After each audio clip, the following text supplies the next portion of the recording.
Bueno, y por cierto, en el día de hoy tenemos que hablar, por supuesto, de Europa y de en qué momento nos encontramos aquí. Bueno, más de una semana ha pasado ya desde las elecciones europeas, con toda la incertidumbre que se causó a raíz de esas elecciones, de ese proceso de elecciones. De momento no hemos tenido nada más que incertidumbre.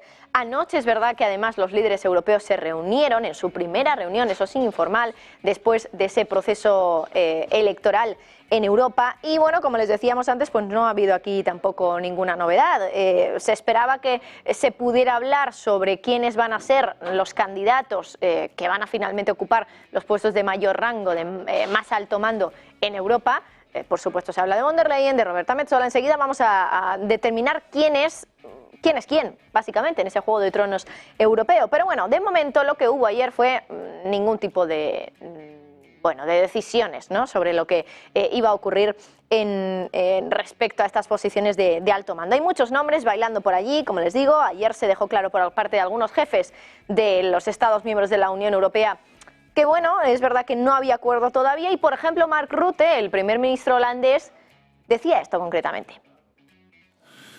Dat zien we. We are not there yet to decide on the top jobs. So we discussed it also between the political families, and we will take that discussion forward. So early next week, I think, informally we will continue consulting.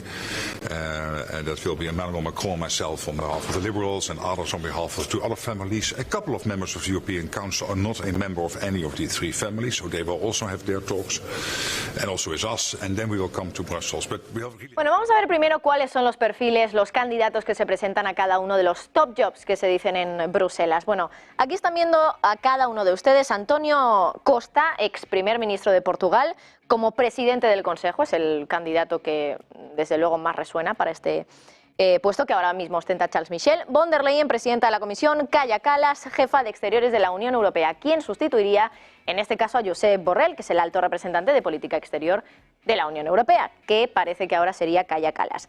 Bueno, es verdad que dentro del presidente del Consejo Europeo, en este caso Antonio Costa, sería un candidato que están buscando los socialistas. El Partido Popular Europeo no querría que este candidato fuera finalmente el que vaya a ostentar el puesto durante los próximos 5 años. Ya saben que son 5 años de mandato en Bruselas, en Europa, para cualquiera de los top jobs, como les decíamos antes. Y aquí va a ser también especialmente interesante, teniendo en cuenta que desde el Partido Popular Europeo ahora mismo se ha planteado también esa opción, disculpen, de hacer que esos 5 años de mandato se separen en dos, haya 2 años y medio un candidato y 2 años y medio otro candidato, porque los populares no quieren que Antonio Costa, socialista, teniendo en cuenta que ellos han ganado las elecciones, pues represente o esté presente precisamente como presidente del Consejo Europeo durante todos los 5 años. Bueno, pero los socialistas no están nada de acuerdo con esos 5 años partidos en 2, 2 y medio y 2 y medio. Bueno, luego está la Comisión Europea con Ursula von der Leyen, que ya la han visto ustedes ahí en pantalla, que les mostraba en ese gráfico,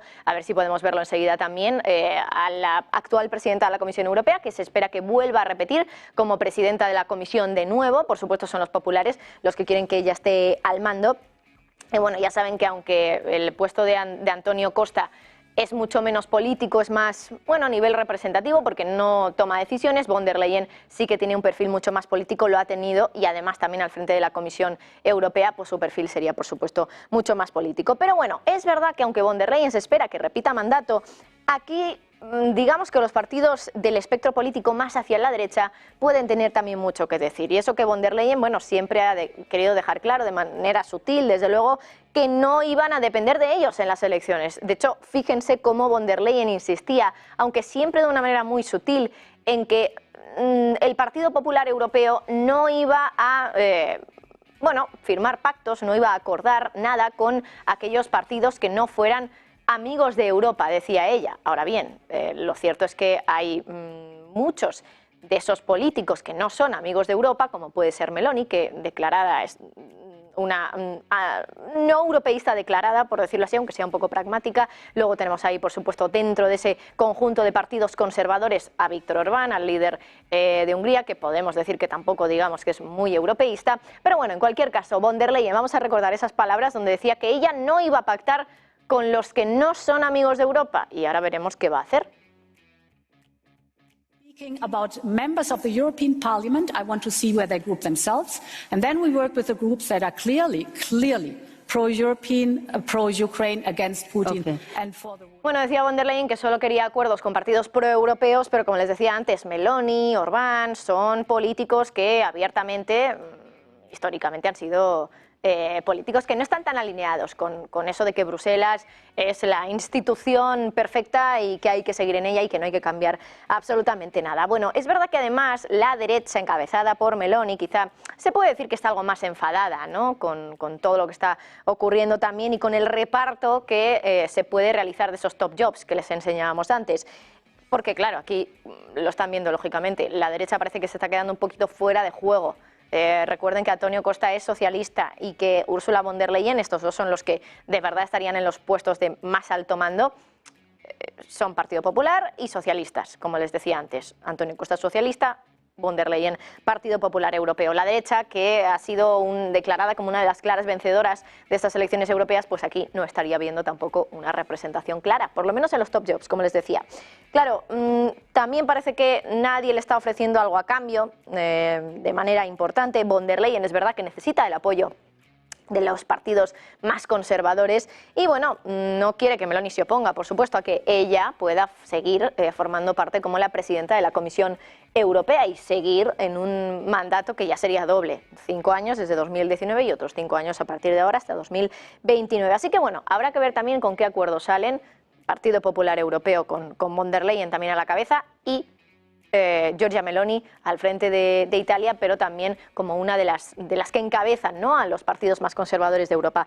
Luego está Kaja Kallas, que también la han visto ustedes ahí representada, es la sustituta que parece la más clara de Josep Borrell, alto representante de política exterior de la Unión Europea, que hace unos años podríamos haber dicho, bueno, pues no es un puesto tan importante, pero sí que es cierto que ahora, teniendo en cuenta cómo están las cosas, cómo está todo en Europa, la guerra que tiene lugar en suelo europeo y que cada vez se está hablando más de cerca de cómo puede Ucrania en algún momento dado y no muy tarde formar parte de la Unión Europea, pues es un puesto desde luego muy importante para los años que tenemos por delante, que son muchos, 5 años, en 5 años puede pasar absolutamente de todo. Bueno, ¿por qué Kaja Kallas? Es cierto que está generando también muchos consensos, tampoco entusiasma, eso hay que decirlo, porque hay que recordar que ella es primera ministra de Estonia, un país del este de Europa muy cerca de Rusia y que por lo tanto hasta ahora pues ha dicho, bueno, Estonia, así en general, en muchas ocasiones, que teme ser uno de los próximos países en ser atacados por parte de Rusia, con lo cual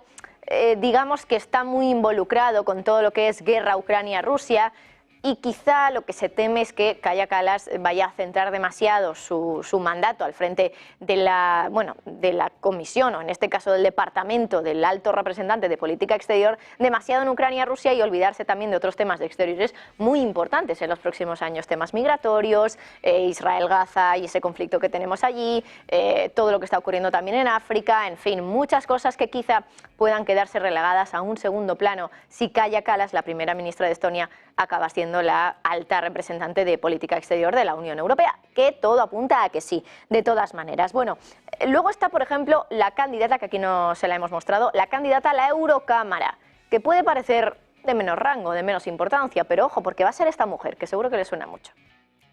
And that's my role, to make sure that that responsibility is protected.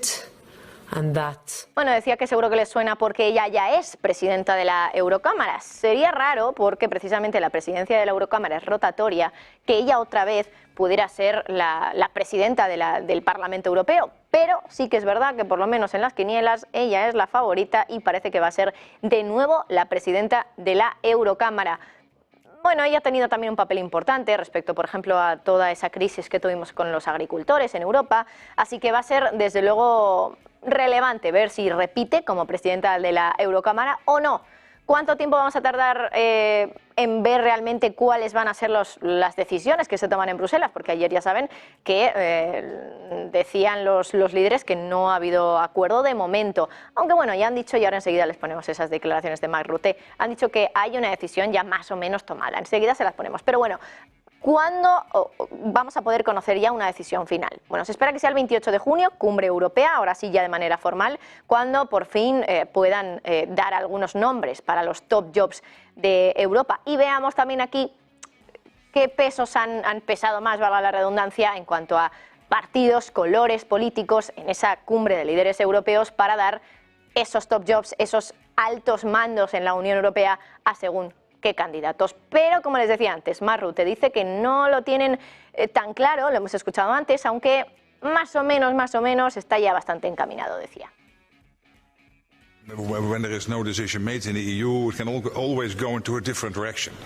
But I don't think I would think now that we will not have a rerun of 2019 when it was a big tombola and everything was up for grabs for 3 days. That's not the case here.